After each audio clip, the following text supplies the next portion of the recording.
Hello, Trish here at my workplace at Camden Park House. Today I want to talk to you about this beautiful deep red Hippeastrum. It's called Hippeastrum aulicum. Its common name is lily of the palace. This Hippeastrum is an almost evergreen, mostly epiphytic species from Brazil. In autumn, it blooms beautiful buds that open to reveal a large, deep crimson red flower with darker crimson veins that flare across each petal like sepal and tepal.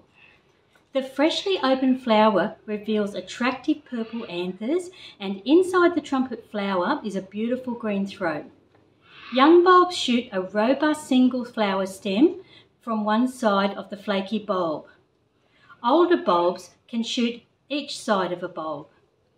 2 flowers and occasionally 3 flowers bloom above each stem. Hippeastrum aulicum prefers a well-drained soil.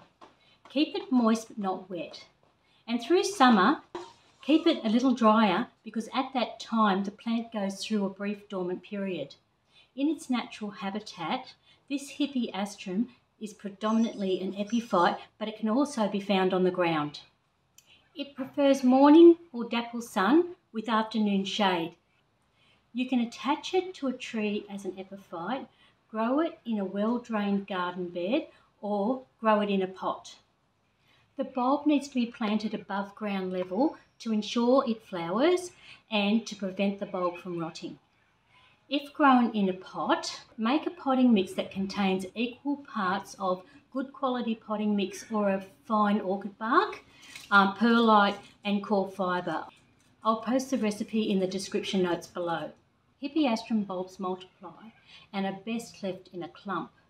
Clumped bulbs will produce a massed flower display.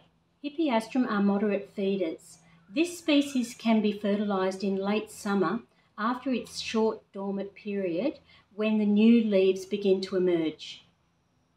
If you like this video, you may like to watch an earlier video I made about another species Hippeastrum called Hippeastrum papilio. I'll also place that video in the top corner and in the notes below.